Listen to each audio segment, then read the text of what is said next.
folks, this is Vincent Adeli with Dad's Gaming Addiction, and today we're going to quickly review Fog of Love. This is another one of those cozy game nights that we like to do, where we take a board game and we play it and we just casually and semi-professionally just give our thoughts on it. So, Fog of Love, we just got done. I'll try not to spoil anything too much here. This is one of Idoli's favorite games, I think. Yes. And this is not a game that you win or lose, really. This is more of a game that tells a story. Mm-hmm. So this is a two-player game where, and I've covered this before with a complete playthrough, so if you're interested, go watch that. But in case you didn't see that, this is a game where you choose a character, your friend there choose a character, and then you create, you get an occupation. You draw 3 of these occupation cards and you choose one. And then you're also going to draw 3 of these hidden trait goals. You draw 5 of them, but you're going to choose 3. And these are your secret goals that you're trying to complete for the entire game. And you'll notice that a lot of these cards here have up and down symbols on them. I'll get to that in a minute. And then your opponent is going to draw 5 of these traits, and then one at a time you're going to deal them to each other and explain why this feature attracted you to them, kind of thing. Opponent? All right, friend. Sorry, partner, whatever. Partner, I'm used to playing a competitive game. So you're going to give, so she gave me these traits and I gave her some traits. So I ended up being, my occupation was a criminal. I was a hardened, down-to-earth, irresponsible criminal, and she gave me the traits body odor, old-fashioned clothes, and muscular. And you can even name your character. I named myself Tiberius because he just sounded gruff, whatever.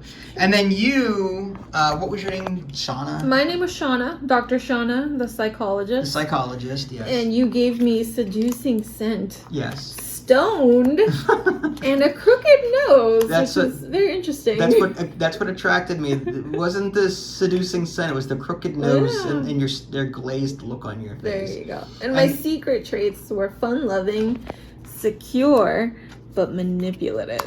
All right. So we'll explain what those symbols mean now. So in the center of the board there's 6 categories, and that's kind of like personality traits. Mm-hmm. You've got sincerity, you've got gentleness, sensitivity, extroversion, curiosity, and something else she's covering up. Oh, sorry, discipline. Discipline, thank you. So you're going to, based on your starting cards, not on these because that's what you're shooting for, but based on your occupation and your traits that you were given, you're going to put tokens either on the up part of that trait or the down part of that trait. And throughout the game, you're going to be encountering different situations that call upon you to make a decision. And your decisions will also add tokens either to the up or to the down part of these different personalities. Now, there's also something called satisfaction, where that's the measure of your individual happiness in this relationship, and it's going to go around the track like this. You start at 0, but as you loop the track, you start adding tokens to the 10 spot here. So I ended the game with 20, I think it was 20 satisfaction. You ended the game with 25. Yeah. And ultimately, what you're going to do is you're going to choose a scenario. The box includes 4 scenarios. There's I know what I want. Give it a year. There's the one that we just did, which is High School Sweethearts. And then there was the tutorial one, which I think we did on camera, Sunday Morning Date. So there's 4 of them in here. Sunday Morning Date being the easiest, but again, we did that, the High School Sweetheart one just now. So that comes with its own set of, again, I don't want to spoil anything, so I'll keep these face down, but these are chapter cards. And the way the rounds work is you start at chapter 1. Well, there's a synopsis first off. It tells you how to set up the scenario and what it's all about. Then you move into chapter 1. And chapter 1 will tell you how many scenes will be played during this round before the chapter ends. Mm-hmm. Scenes are these cards here. We get a hand of 5 cards. There are sweet scenes, there are serious scenes, and there are drama scenes. And the chapter cards will tell you during this round you only draw from the sweet deck, or you only draw from the serious deck, or whatnot. Sometimes you can draw from any that you want to. But typically you're going to have a hand of 5 cards, and you're going to play one. You're going to take a turn and play one. The other player is going to take a turn and play one, so on, so on. And these scenes look a little something like this. I'm not going to spoil too much, just this one card. And typically, it describes a situation. Sometimes, that's probably a bad one. There we go. That's a more simple one.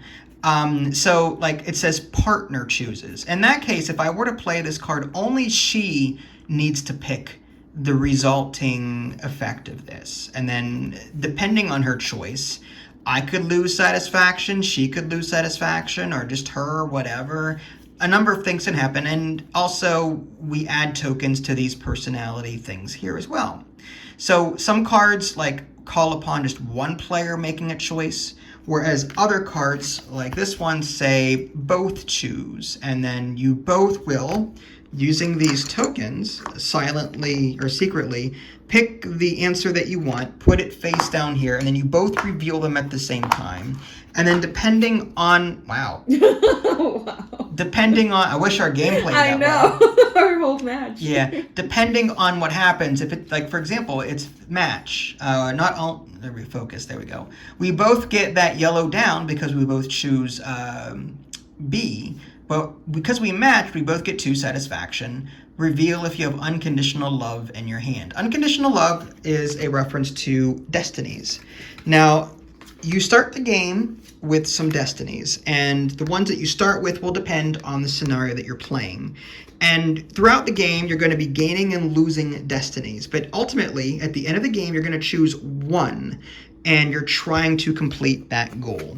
Here's an example of a destiny that we did for this. I chose this as my destiny, and also she chose that as her destiny. Mm-hmm. And we almost completed it. I ended up with... you stay in the relationship, you will fulfill your destiny if the partner satisfaction is no more than 3, your satisfaction is 20 or more, and your partner does not break up. So I got 20 and she got 25. So I was happier in the relationship. She was slightly happier than I was. So we were kind of almost equal. Mm-hmm. So we didn't meet the destiny there, but like we were close. We were really close. So I think I've overviewed almost everything. Yeah, you glossed over a few things. Yeah. Okay. Well, what did I miss? I don't know. Okay. Thank you for that. So, what do you think of this game? I thought it was pretty good. Oh yeah, weren't there like different aspects, like secrets?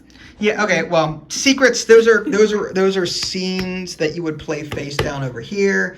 And if they are kept a secret until the end of the game, something happens. If they were revealed early through another scene, something happens. Yeah. They have a little lock. Yeah, there's a little lock on the bottom right there. And that indicates a scene. Don't forget our anniversary, for example. This is another one I just found. Sorry. Yeah. Yeah. So different cards have different things on them. Some of these scenes affect the next scene played. Okay, that's good. Well, I don't know what that one is. Oh, that's a reaction, right? That is like an instant. Yeah, a reaction. So if I play a scene and choose something, maybe you can react to it and change the way the scene plays out. Yeah. So yeah, there's different kind of scenes there. Yeah, and then there's that other one that carries over because it doubles the impact or something of the next card played. Mm-hmm. Yeah. So yeah, it's pretty cool. So why is this your favorite game? I love the role playing aspect. It's like D&D, but like so much more sappier and real life, I guess, sort of. And I don't know. I like. It's like writing a story. You know, it's like being the author of a character, and you're just kind of like playing out like these traits right here. I just picked at random, and I just made my story. You know, I was like, okay, I'm a manipulative, secure, fun-loving psychologist. Let's just name her Shauna. Also stoned and has a broken nose. You gave me stoned and seducing scent and crooked nose, so you know I'm just thinking up my character and the answers that she would have given. This really was a Joker and Harley Quinn story. It was. Because you're the psychologist and Harley Quinn was the psychologist, whatever, and then I'm the criminal, I'm Joker, pretty much. Yeah.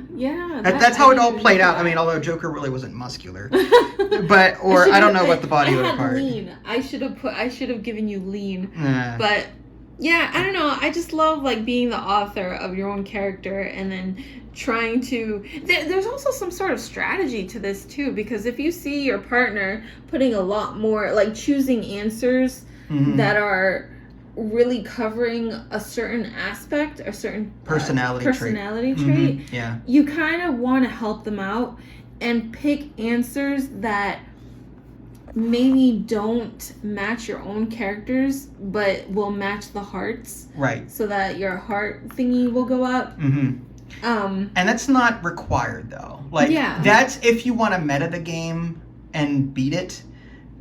Or you can just ignore all that and just play your character 100%. Yeah. You know, you could do either or. Yeah. That's why the very last card that I played was like, I'm actually still married. Yeah, that's how this whole thing ended up.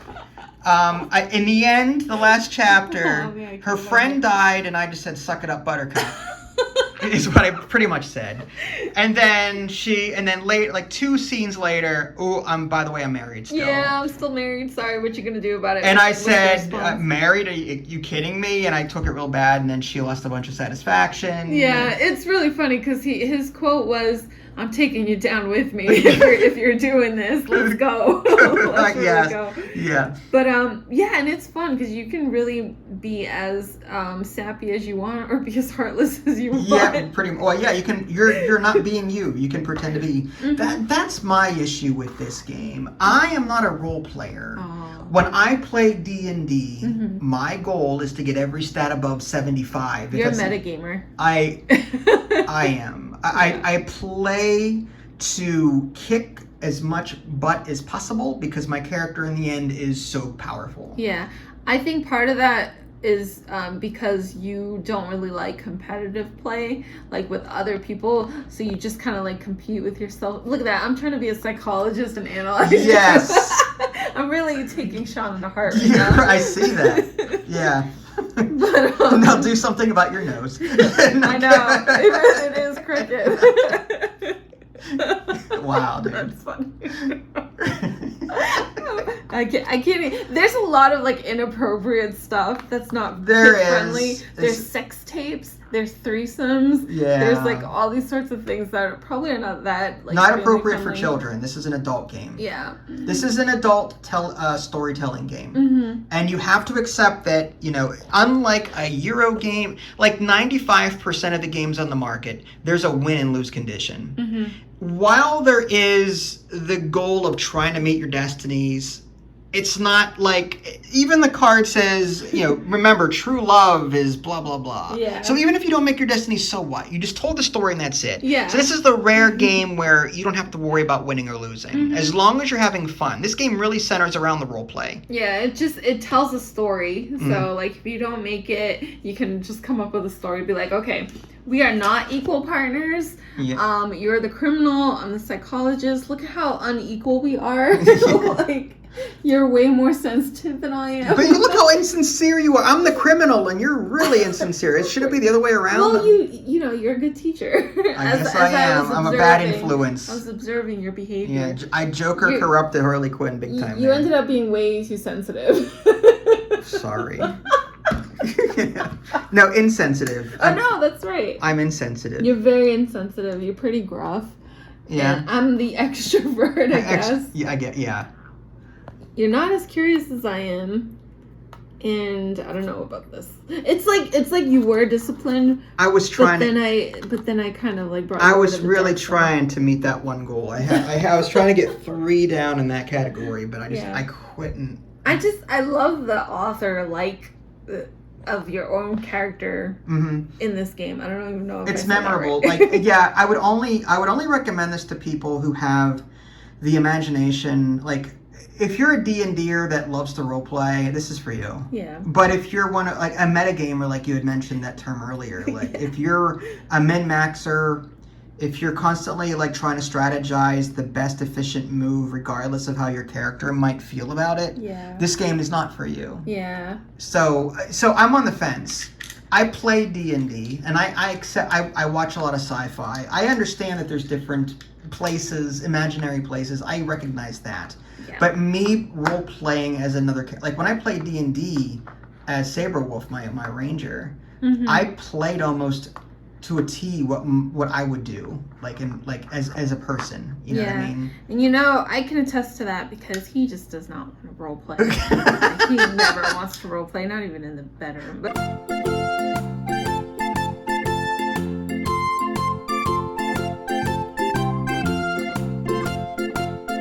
Princess Leia it up, and he's just like, no.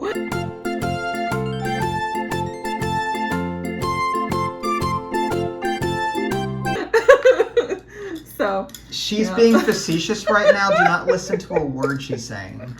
These tokens are like really good components, just gotta say. Yes, yes, they are very heavy. These chips, I love these chips. How the hell do you come back from something like that? I don't know. All right, anyway. Sorry. Fog of Love. Sorry. Anything else to say about it before we? Are you sure? You sure you want me to say other stuff? Not really. Okay. Fog of Love. It gets a huge thumbs up from Ida Lee and about like a half thumbs up from me. Okay. But it's still a thumbs up anyway you look at it. Yeah. Yeah. Well, this is Vincent Ida Lee. Thanks for watching. We'll catch you all next time. Take care. Bye, guys.